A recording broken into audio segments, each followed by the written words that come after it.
India market invest মাইন্ডসেটে আপনাদের স্বাগত। যা চ্যানেল নতুন এসেছেন তাদের করলো প্লিজ চ্যানেলটাকে সাবস্ক্রাইব করবেন, লাইক করবেন, বেল আইকনটা প্রেস করবেন, তার সাথে অল বাটনটা প্রেস করবেন, নোটিফিকেশন সঙ্গে সঙ্গে আপনাদের কাছে গিয়ে পৌঁছাবে। আইটি সেক্টরের দিগ্গজ কোম্পানি এইচসিএল টেকনোলজি। তো এই কোম্পানিটা আজকের দিনে রেজাল্ট ডিক্লেয়ার হওয়ার কথা ছিল, করার সময় 7:30 PM। তো এই কোম্পানিটার রেজাল্ট তার আগেই ডিক্লেয়ার হয়েছে, তবে মার্কেট ক্লোজ হয়ে যাওয়ার পরে। তো কোম্পানিটা বেশ ফ্ল্যাট টাইপ একটা পারফরমেন্স দেখাচ্ছিল। তো চলুন আজকের দিনের রেজাল্ট কী করেছে সেটা একটু দেখে নিই, কারণ এই রেজাল্টের ইম্প্যাক্ট আমরা কিন্তু কালকে দেখতে পারবো। যেখানে আমরা টিসিএসের রেজাল্ট দেখেছিলাম, আইটি সেক্টরের ইন্ডিয়ান মার্কেটের দিগ্গজ কোম্পানি যথেষ্ট ভালো রেজাল্ট প্রেজেন্ট করেছিল। তো এই কোম্পানিটা কীরকম রেজাল্ট প্রেজেন্ট করেছে চলুন সেটা একটু দেখে নিই। তো এই কোম্পানিটাকে ডিভিডেন্ডের বাদশাও বলা চলে, কারণ প্রতি কটা কোয়ার্টারে কোম্পানি কিন্তু একটা ডিভিডেন্ড পে আউট করে। তো এই কোয়ার্টারেও কিন্তু ডিভিডেন্ড পে আউট করেছে, ফোর্থ ইন্টারিম ডিভিডেন্ড কত 18 টাকা করে, যার ফেস ভ্যালু কত আছে 2। এবং তার সাথে সাথে কোম্পানিটা কিন্তু একটা স্পেশাল ডিভিডেন্ডও দিয়েছে 6 টাকা করে। তাহলে ওভারঅল কত টাকা ডিভিডেন্ড পাওয়া যাবে? 18 + 6 = 24। রেকর্ড ডেট রাখা হয়েছে কবে ইন্টারিম ডিভিডেন্ডের জন্য? 17ই জানুয়ারি। অর্থাৎ 17ই জানুয়ারি পর্যন্ত যারা এই কোম্পানিটার স্টেক হোল্ড করবে তারা কিন্তু এই ডিভিডেন্ডের জন্য এলিজিবল হবেন। এবং ডিভিডেন্ড পে আউট করবে কবে কোম্পানি সেটাও দিয়ে দিয়েছে, কবে? 24শে জানুয়ারি। অর্থাৎ 24শে জানুয়ারি আপনার ব্যাংকের অ্যাকাউন্টেই ডিভিডেন্ডের টাকাটা হিট করবে 24 টাকা করে। তো চলুন এবার আমরা কোম্পানির রেজাল্ট দেখে নিই। কোম্পানি কনসোলিডেটেড রেজাল্ট প্রেজেন্ট করেছে। তো রেজাল্ট রুপিজ ইন কারোরে রয়েছে। ওকে, সিকোয়েন্স কি বলছে? সিকোয়েন্স বলছে ডিসেম্বর 23, সেপ্টেম্বর 24, ডিসেম্বর 24। সিকোয়েন্স একদম ঠিকঠাক আছে। আমরা যদি কোম্পানির ইনকাম দেখি, তো টোটাল ইনকাম দেখলে দেখা যাবে কোম্পানি এক বছর আগে কী করেছিল 28,816, আগের কোয়ার্টারে 29,318, এই কোয়ার্টারে 30,367। তো 28,800টা 30,300 হয়েছে এবং 29,300টাও কিন্তু 30,300 হয়েছে। তাহলে বলা যেতে পারে কোম্পানি যে ইনকাম সেটা ইয়ারলি এবং কোয়ার্টারলি যথেষ্ট ভালো করেছে। এবার আমরা কি দেখব? এবার হচ্ছে টোটাল এক্সপেন্সেস। তো টোটাল এক্সপেন্সেস দেখলে দেখাবে কোম্পানি এক বছর আগে 22,942 করোড় খরচা করেছিল, আগের কোয়ার্টারে 23,600, এই কোয়ার্টারে 24,200। তো কোম্পানির ইনকাম যেরকম বেড়েছে সেভাবে কিন্তু কোম্পানির খরচাও ইয়ারলি এবং কোয়ার্টারলি বেড়েছে। তো ইনকাম মাইনাস এক্সপেন্সেস করলে পরে অপারেটিং প্রফিট পাওয়া যায়, ঠিক তার নিচে রয়েছে 5,874 এক বছর আগে, আগের কোয়ার্টারে 5,687, এই কোয়ার্টারে 6,132। তো 5,800টা 6,100 হয়েছে, ইয়ারলি বেড়েছে, এবং 5,600টাও কিন্তু 6,100 হয়েছে, কোয়ার্টারলিও কিন্তু কোম্পানির ইনকাম প্রফিট, অপারেটিং প্রফিট বেড়েছে। এবার আমরা কি দেখব? নেট প্রফিট, অর্থাৎ প্রফিট ফর দ্য পিরিয়ড, যেটা ট্যাক্স ও সব রকম অ্যাডজাস্টমেন্টের পরে পাওয়া যায়। তো দেখলে দেখা যাবে কোম্পানি এক বছর আগে 6,351 করোড় প্রফিট 4,351 করোড় প্রফিট করেছিল, আগের কোয়ার্টারে 4,237, এই কোয়ার্টারে 4,594। তো কোম্পানির 4,300টা 4,594 হয়েছে এবং 4,237টা 4,594 হয়েছে। তো দেখলে দেখা যাচ্ছে কোম্পানি ইয়ারলি এবং কোয়ার্টারলি যে প্রফিট, নেট প্রফিট যেটা কোম্পানির ঘরে ঢুকবে সেই প্রফিটও কিন্তু যথেষ্ট ভালো করেছে। সেটা আমরা ইপিএসও দেখতে পারবো। দেখুন 16.06, এক বছর আগে 15.62, 16.94। তো ইয়ারলি এবং কোয়ার্টারলি দুটোই কিন্তু ভালো দেখাচ্ছে। তো স্যার কোম্পানি Q3-তে যে রেজাল্ট প্রেজেন্ট করেছে সেটা কিন্তু ঠিকঠাক আছে বলতে পারেন।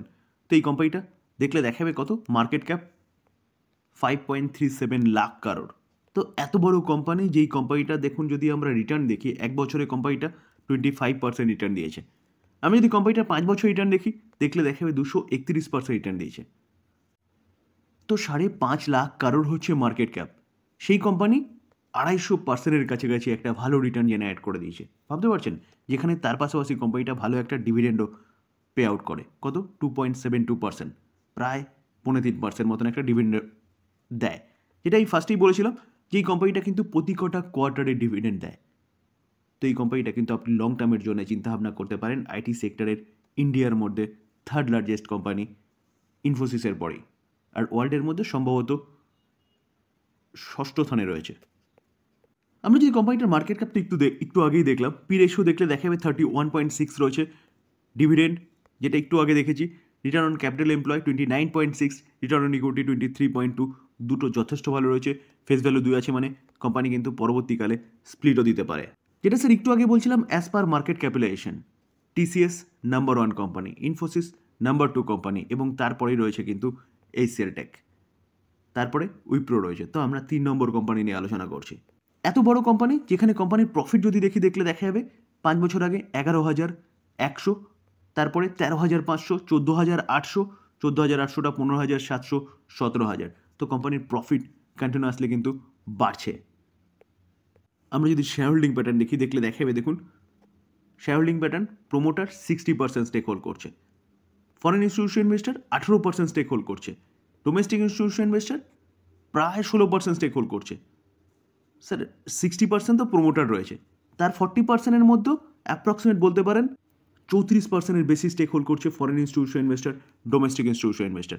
তারপরে গভর্নমেন্ট রয়েছে 0.02%, পাবলিক অনলি ফর 4.5%, আর আদার্স 0.18%। তো স্যার কেন রয়েছে এতটা foreign institution investor, domestic institution investor? বুঝতে হবে কিন্তু কোম্পানির বিজনেস, যেখানে এই কোম্পানি নিয়ে আমি সবসময় বলি যে চোখ বন্ধ করে ভরসা করার মতন কোম্পানি, চুপচাপ বাই করে ফেলে রেখে দেওয়ার মতন কোম্পানি, টেনশন লেস ইনভেস্টমেন্ট বলতে পারেন। তো স্যার এই কোম্পানি নিয়ে কিন্তু আপনি চিন্তাভাবনা করতে পারেন, এই কোম্পানিটা লং টার্মের জন্য বেস্ট ইনভেস্টমেন্ট হতে পারে। যদি এখান থেকে নিচে নামে, দেখুন 2011 কোম্পানিটা হাই মেরেছে, সেখান থেকে তার ধারে কাছেই চলছে 1985। যদি এখান থেকে নিচে নামে তাহলে বাইরের অপরচুনিটি খুঁজতে হবে sir. Bharat petroleum corporation limited একটা পিএসইউ কোম্পানি, যে কোম্পানি আজকের দিনে দেখা যাবে 4.5%-এর কাছাকাছি একটা ডাউন সাইড মুভমেন্ট দেখিয়েছে, যেখানে ওভারঅল মার্কেটের প্রায় প্রতিকটা কোম্পানি একটা ডাউন সাইড মুভমেন্ট আজকে দেখিয়েছে, কারণ মাহলই সেরকম ছিল। তো এই কোম্পানিটা Q3 আপডেট ডিক্লেয়ার করেছে, অর্থাৎ রেজাল্ট কবে পাওয়া যাবে সেটা ডিক্লেয়ার করেছে। তো চলুন এক ফার্স্ট দেখে নিই যে কোম্পানি রেজাল্টটা কবে দেবে। দেখুন স্যার, এই আর্টিকেল দেখলে দেখা যাবে যে BPCL এর বোর্ড মিটিং হতে চলেছে Q3 রেজাল্ট নিয়ে, এবং তার সাথে কোম্পানি কিন্তু ডিভিডেন্ডও দেবে। তো কোম্পানি রেজাল্ট কবে ডিক্লেয়ার করবে Q3 ফাইন্যান্সিয়াল ইয়ারের? দেখলে দেখা যাবে 22 জানুয়ারি 2025 কোম্পানিটা কিন্তু রেজাল্ট ডিক্লেয়ার করবে। এই যে কোম্পানিটা না, এই কোম্পানিটা হচ্ছে ডিভিডেন্ডের বাদশা। দেখুন 7.91% করে ইয়ারলি ডিভিডেন্ড দেয়। তো 100 টাকা ইনভেস্টেড থাকলে আপনি কিন্তু প্রায় 8 টাকা হচ্ছে ডিভিডেন্ড পাবেন এই কোম্পানি থেকে। তো স্যার আবারও বলবো যে ডিভিডেন্ড দিচ্ছে মানে যে এই কোম্পানি নিয়ে চিন্তাভাবনা করবো এরকম ব্যাপার নয়। নিউজ পাওয়া যাচ্ছে, আলোচনা করলাম, তো এবার বাই করবেন কি করবেন না টোটালটাই হচ্ছে নিজের ডিসিশন। স্যার আরেকটা আইপিওর খবর শোনা যাচ্ছে JSW গ্রুপের। তো JSW গ্রুপ কিন্তু আমাদের ভারতবর্ষে যতগুলো গ্রুপ আছে ততগুলো গ্রুপের মধ্যে একটা বড় গ্রুপ বলতে পারেন, যেখানে JSW সিমেন্ট এই কোম্পানির আইপিও নিয়ে শোনা যাচ্ছিল। এখন কিন্তু সেবি সেই অ্যাপ্রুভাল দিয়ে দিয়েছে, কত 4,000 করোড়ের হচ্ছে আইপিও, একটা বড় আইপিও আসতে চলেছে, যার ফেস ভ্যালু কি? ফেস ভ্যালু হচ্ছে 10।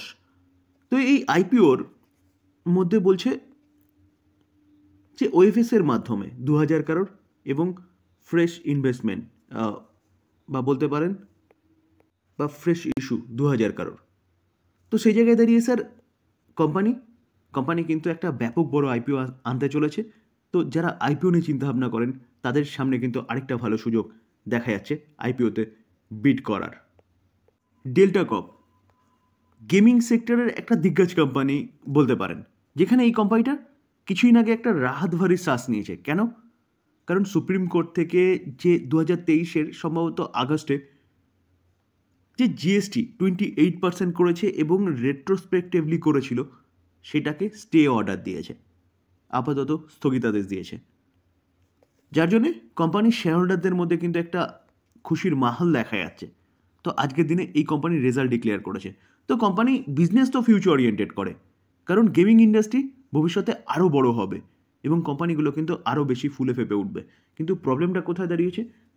প্রবলেমটা হচ্ছে গভর্নমেন্ট কিন্তু এই গেমিং ইন্ডাস্ট্রির ওপর ট্যাক্সের বোঝা চাপাচ্ছে এর জন্যই, মানুষের যাতে এই গেমিংয়ের যে বা জুয়ার যে নেশা সেটা যাতে না লাগে তার জন্য বলতে পারেন, যেখানে রেট্রোস্পেক্টিভলি যে জিএসটির বোঝা চাপিয়েছে 28%, সেটা কিন্তু যবের থেকে জিএসটি চালু হয়েছে তবের থেকেই কোম্পানিকে দিতে হবে, যার জন্য এই কোম্পানির ওপর 23,000 করোড় একটা ট্যাক্সের বোঝা কিন্তু চাপিয়ে দিয়েছে গভর্নমেন্ট, যেখানে এই কোম্পানিটার মার্কেট ক্যাপ 3,000 করোড়। তো এই কোম্পানির কোনো উপায় নেই, যদি কোম্পানি সুপ্রিম কোর্ট থেকে রায় পায় বা রায় দেয় গেমিং ইন্ডাস্ট্রিগুলোতে যবের থেকে জিএসটি 28% লাগিয়েছে তবের থেকে দিতে হবে, তাহলে এই কোম্পানিগুলো কিন্তু বেঁচে ফিরতে পারে। তো সেই জায়গায় দাঁড়িয়ে এই কোম্পানিটা রেজাল্ট ডিক্লেয়ার হয়েছে আলোচনা করছি, আমি কিন্তু কোনো ইনভেস্টমেন্টের জন্য বলছি না। টোটাল ঘটনাটা আমি আপনাদের সামনে তুলে ধরার চেষ্টা করলাম। এবার চলুন কোম্পানির রেজাল্ট কেমন করেছে সেটা একটু দেখে নিই। আমরা কোম্পানির কনসিডারেড নাম্বার দেখব। রুপিস কি আছে, রুপিস ইন ল্যাকে রয়েছে। ওকে, আমরা সিকোয়েন্স দেখে নেবো। সিকোয়েন্স কি বলছে, ডিসেম্বর 23, এক বছর আগেই, আগের কোয়ার্টার, এই কোয়ার্টার। আমরা যদি কোম্পানির ইনকাম দেখি তো টোটাল ইনকাম দেখলে দেখা যাবে, দেখুন কোম্পানি এক বছর আগে কি করেছে, 222 কারোর ইনকাম করেছে। আগের কোয়ার্টারে 206, এই কোয়ার্টারেও 206। তো কোম্পানির ইনকাম কিন্তু ইয়ারলি পড়েছে, কোয়ার্টারলি সামান্য একটু বেড়েছে। তো এবার কি দেখবো, এবার হচ্ছে খরচা। তো টোটাল এক্সপেন্সেস দেখলে দেখা যাবে কোম্পানি এক বছর আগে কি করেছে, এক বছর আগে 173.33 খরচা করেছে, আগের কোয়ার্টারে 169, এই কোয়ার্টারে 177। তো কোম্পানির খরচা কিন্তু ইয়ারলি কোয়ার্টারলি দুটোই বেড়েছে। তো ইনকাম মাইনাস এক্সপেন্সেস করলে পরে কোম্পানির প্রফিট পাওয়া যায়। তো প্রফিট দেখলে দেখা যাবে কোম্পানি এক বছর আগে 49, আগের কোয়ার্টারে 36, এই কোয়ার্টারে 29। তো কোম্পানির যে প্রফিট, সেই প্রফিট কিন্তু ইয়ারলি কোয়ার্টারলি অনেকটাই পড়েছে। তো এবার আমরা কি দেখব, এবার হচ্ছে প্রফিট ফর দ্য পিরিয়ড। দেখলে দেখা যাবে কোম্পানি সব কিছু ট্যাক্স ও অ্যাডজাস্টমেন্টের পরে প্রফিট কি করেছে, ট্যাক্স ও অ্যাডজাস্টমেন্টের পরে কোম্পানি এক বছর আগে 34, আগের কোয়ার্টারে 26, এই কোয়ার্টারে 35। তো 34.48টা 35.73 বেড়েছে, 26.98টা 35.73। এখানেও কিন্তু কোম্পানির প্রফিট বেড়েছে। তো ইয়ারলি কোয়ার্টারলি কোম্পানির প্রফিট বেড়েছে কখন, ট্যাক্স ও অ্যাডজাস্টমেন্টের পরে। তো কোম্পানি রেভিনিউ কমেছে, অপারেটিং প্রফিট কমেছে, মেন প্রফিট বাড়ার পিছনে কারণ অ্যাডজাস্টমেন্ট। তো সেক্ষেত্রে আবারও বলবো স্যার যে কোম্পানির বিজনেস মডেল ভালো, কোম্পানি যে বিজনেস করছে সেটা ফিউচার ওরিয়েন্টেড বিজনেস, কিন্তু বর্তমান যে পরিস্থিতির মধ্যে কোম্পানি ফেসে রয়েছে, তো এই জায়গায় দাঁড়িয়ে কিন্তু চিন্তাভাবনা করার বিষয়। তো যদি এই কোম্পানিতে ইন্টারেস্টেড থাকে তাহলে বলবো যে সুপ্রিম কোর্ট কী বলছে আগে সেটা জেনে নিন, তারপরে এই কোম্পানি নিয়ে চিন্তাভাবনা করুন। আলোচনা এই পর্যন্তই, তবে ডিসক্লেমার দিয়ে রাখি কোনো বাই রেকমেন্ডেশন নয়। কোম্পানিগুলোর সম্বন্ধে নিউজ পাওয়া যাচ্ছে, সেগুলো আপনাদের সামনে তুলে ধরার চেষ্টা করলাম, টোটালটাই লার্নিং পারপাস। বাই করবেন, নিজে অ্যানালাইসিস করার পরে বাই করবেন। থ্যাংক ইউ, ভালো থাকবেন।